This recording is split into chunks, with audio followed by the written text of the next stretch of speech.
బేహద్ పరం మహాశాంతి, బేహద్ ఆత్మిక పరివారంనకు, ఆత్మిక సోదరి సోదరులకు బాపూజీ దశరథ్ భాయ్ పటేల్ తెలుగు ఛానల్కు స్వాగతం.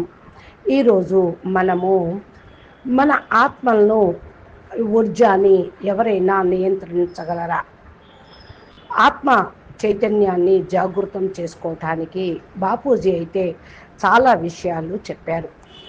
దీని గురించిన విచార్ సాగర్ మతనం చర్చ జ్యోతి ప్రకాష్ బాయ్ ద్వారా అనంతబాయి ప్రశ్నోత్తరాల కార్యక్రమం డిబేటింగ్ చేస్తూ ఉన్నారు. ఎవరైనా సరే మన ఆత్మను నియంత్రించగలరా అంటే ఫస్ట్ ఇది సోల్ హార్వెస్టింగ్ అని అంటూ ఉంటారు. యాక్చువల్లీ ఇది ఈ వర్డ్ చాలా స్ప్రెడ్ అయి ఉన్నది. కానీ ఎవరైతే ఆధ్యాత్మిక అభ్యాసం చేస్తూ వెతుకులాడుతూ ఉంటూ ఉంటారో, జ్ఞానం యొక్క పరిశోధన, పరమ సత్యాన్ని వెతుకుతూ ఉంటారో వాళ్ళకు అర్థం కావాలి. ఆత్మ అయితే ఫస్ట్ అర్థం చేసుకోవాలి. ఆత్మను ఎవరు కంట్రోల్ చేయగలరు అంటే ఆత్మ యొక్క ఊర్జాని ఎవరన్నా కంట్రోల్ చేయగలరా? ఏ ఆత్మ అయినా సరే ఏ దిశ ఊర్జా ఎలా వెళ్తుంది, దీన్ని ఎలా కంట్రోల్ చేయాలి అని అర్థం చేసుకోవాలి అంటే సోల్ హార్వెస్టింగ్ అంటే ఆత్మను డైమెన్షన్లోకి తీసుకొని వెళ్ళటం. లో డైమెన్షన్లోకి ఎప్పుడైతే ఆత్మను వస్తుందో, ఆ యొక్క లో జగత్తులోకి వస్తూ ఉంటుందో, లో ప్లేన్లోకి వచ్చేస్తూ ఉంటుందో, వాళ్ళ చైతన్య శక్తి అనేది తక్కువైపోతూ ఉంటుంది. వాళ్ళకి అర్థం కాదు ఏ దిశలోకి వెళ్తూ ఉన్నారు అని. ఇప్పుడు జ్ఞానం యొక్క విస్తారంలోకి వెళ్తూ ఉన్నట్లయితే మన యొక్క మూల స్వరూపమును విస్తృతం చేసుకోవచ్చు. ఈ పరిస్థితుల్లో ఈ యొక్క సంఘటనలు ఏదైతే ఉంటుందో దాని యొక్క వివరణ ఇక్కడ 3 రకాలుగా మనం చెప్పవచ్చు. ఒకటి, వారి యొక్క కర్మ లెక్క అనుసారంగా సోల్ యొక్క కేటగిరీ డిసైడ్ చేస్తూ ఉంటుంది. ఇంకొకటి ఏదైతే మరి సోల్స్ జ్ఞానము, పరమ జ్ఞానమును ఎంతవరకు అర్థం చేసుకొని తమ ముక్తి, జీవన్ముక్తిలోకి వాళ్ళు వెళ్ళాలి అని పురుషార్థం చేస్తూ ఉంటారు. దాన్ని బట్టి కూడా ఆలోచించాల్సి వస్తుంది. ఇక మూడవది కేటగిరీ ఆత్మలు. ఎవరికైతే జ్ఞానం అనేది ఉండదో వారికి పరమ జ్ఞానం, పరంపిత గురించి అసలు తెలియదు. వాళ్ళు జ్ఞానంలో నడవలేరు. వారి యొక్క కర్మ ఎలా ఉంటుందో, కర్మల సిద్ధాంతం ఎలా ఉంటుందో, థియరీ అనేది కూడా తెలియదు. ఆత్మతో పాటు వారు ఎవరైనా కంట్రోల్ చేయవచ్చు అలాంటి వాళ్ళని. అజ్ఞాని ఆత్మలు కనుక వారి యొక్క ఊర్జాను పట్టుకోగలరు. ఏదైతే ఆత్మ జ్ఞానం తీసుకుంటూ ఉంటారో కంటిన్యూస్ ఊర్జా అనేది ప్రవహిస్తూనే ఉంటుంది ప్రతి ఒక్క ఆత్మకి. అది శరీరం ద్వారా ప్రతి సెకండు ఊర్జా ప్రవహిస్తూ ఉంటుంది. లోయర్ డైమెన్షన్లో వెళ్తూ వెళ్తూ వెళ్తూ వెళ్ళిపోతే ఆత్మ బలహీనమైపోయిన కారణం వల్ల ప్రతి సెకండు కూడా కర్మలో వాళ్ళు లిప్తమయ్యి కర్మ ద్వారా సంకల్పాలు చేస్తూ, సంకల్పంతో కర్మ బంధనాలను తయారు చేసుకుంటూ, మన్ వచన్ కర్మతోటి కర్మ చేస్తూ, కర్మ ద్వారా ఏదైతే వాళ్ళు మరి ఊర్జాను బయటికి తీసుకొని వెళ్తూ ఉంటారో, అంటే ప్రతి ఒక్క ఆలోచన కూడా కర్మే అని చెప్పారు బాపూజీ. కర్మ ఆలోచన తోటి కూడా బయటికి వెళ్ళిపోతుంది ఊర్జా. వారికి ఊర్జాని ఎవరు యూజ్ చేస్తూ ఉన్నారో వాళ్లకు తెలియదు. ఇది చాలా పెద్ద పనే. వారి ఊర్జాని ఎవరు యూజ్ చేస్తున్నారు అని తెలుసుకోవటం, ఈ లెక్క గ్రహించటం అనేది సామాన్యులకు తెలియదు. ఆత్మను ఇట్లాంటి ఈ లెక్కతోటి ఆత్మల్ని కూడా నియంత్రణ చేయగలరు. ఆ విషయము నే హార్వెస్టింగ్ అని అంటూ ఉంటారు. అనగా ఆత్మల యొక్క శక్తిని దున్నటము, వాళ్ళ శక్తిని కాజేయటము, పొందటము. ఏ విధంగా పౌల్ట్రీ ఫామ్ ఉంటుందనుకోండి, దానిలో పొలము ఉంటుంది, దాన్ని దున్నుతూ ఉంటారు, పని చేస్తూ ఉంటారు. ఎందుకంటే తినటం కోసం వారికి ధాన్యం కావాలి.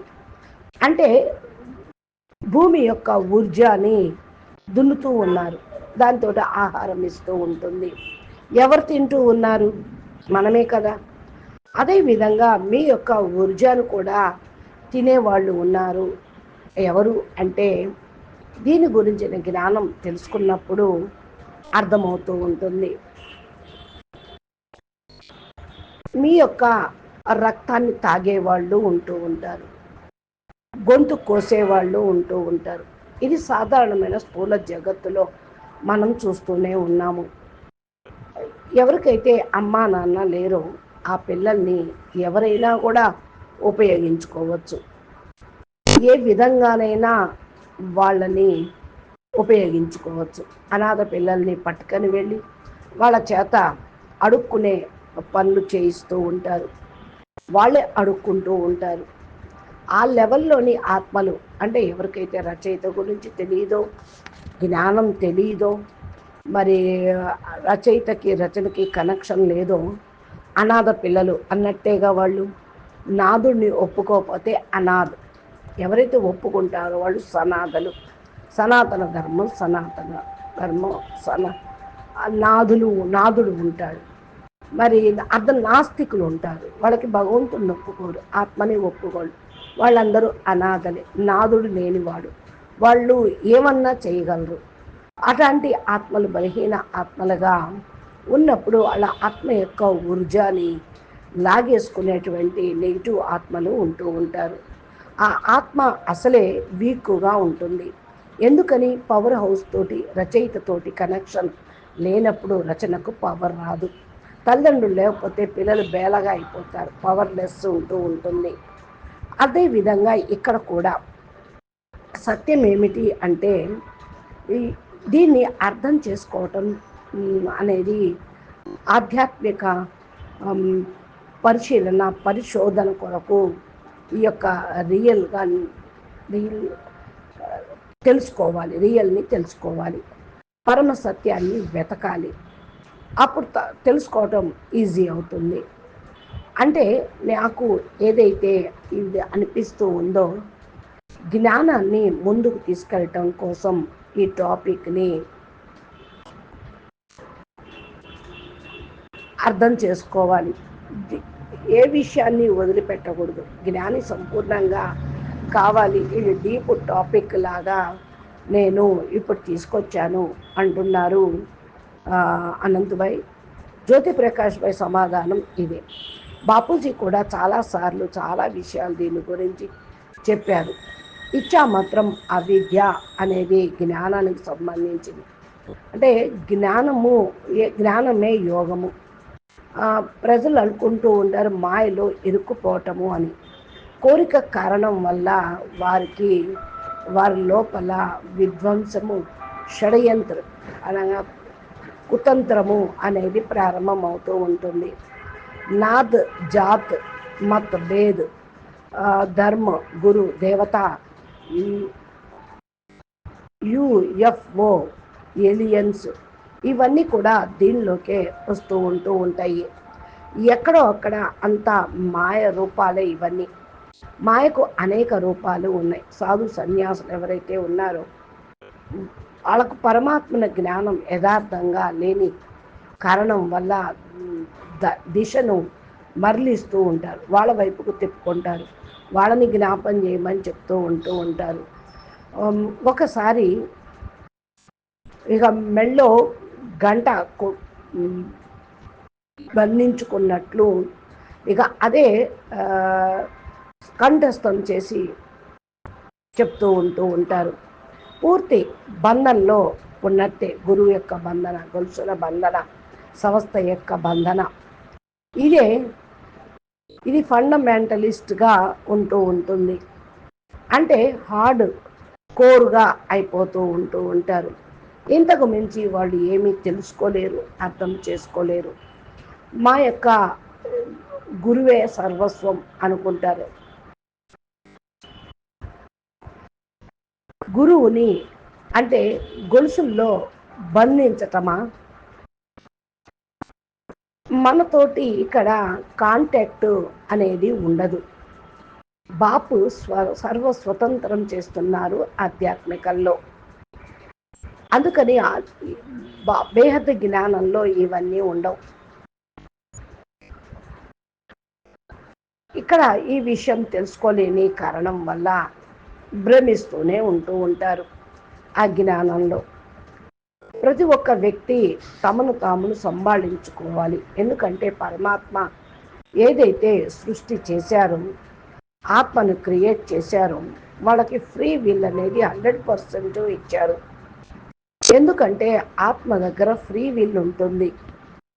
ఏది కావాలంటే అది చేయగలరు. ఏది కావాలంటే తెలుసుకొని పొందేటువంటి అధికారము ఉంటుంది. బేహద్ జ్ఞానం అలా చేస్తుంది కూడా. మీరు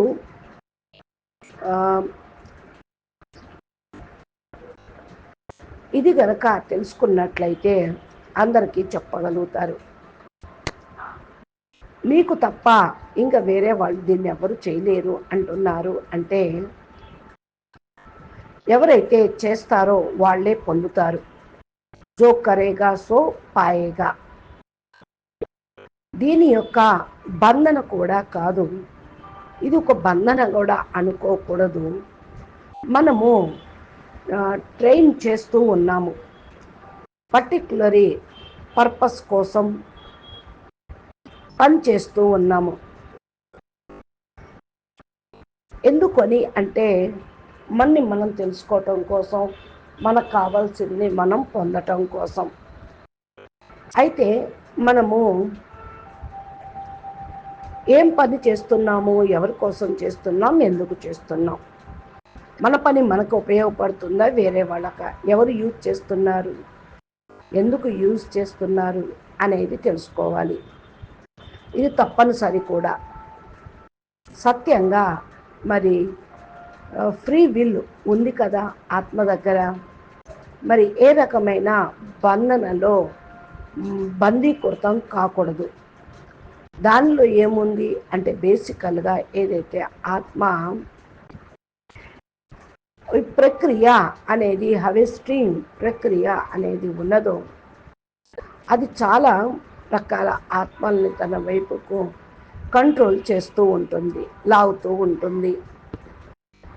బేసికల్లీగా ఆత్మలు ఇక్కడ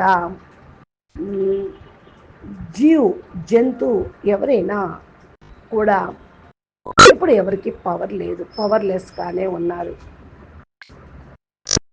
కనుక మానవ ఆత్మ సంస్కారంలో వశం అవుతుంది. సంస్కారాలే వాళ్ళ చేత చేయిస్తున్నాయి అని మొన్న మధ్య కూడా జ్యోతిష్ ప్రకాష్ భాయ్ చెప్పారు. సంకల్పంలో ఆత్మకు శక్తి ఉంటుంది. ఆ సంకల్ప శక్తి తోటి ఆరా ద్వారా కూడా ఆత్మలో ఈ యొక్క శక్తి ప్రకాశితమవుతూ ఉంటుంది.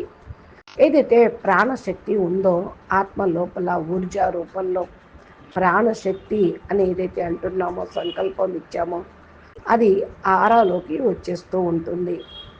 ఆరా మాధ్యమంతో కూడా మార్గాన్ని, దిశని చూపిస్తూ ఉంటుంది. ఒక ఏదైతే మనం సంకల్పం చేస్తూ ఉంటామో ఆరాలాగా క్రియేట్ అయిపోతూ ఉంటుంది. ఏ యొక్క ఆరా అంటే ఊర్జా మరి ఉన్నతంగా ఉంటుందో అది శ్రేష్టంగా ఉంటుంది. ఈ ఆరాని సూక్ష్మ జగత్తు వాళ్ళు కూడా మింగేస్తూ ఉన్నారు. ఎలా తింటారు? స్థూల శరీరంలో వాళ్ళు లేరు కదా.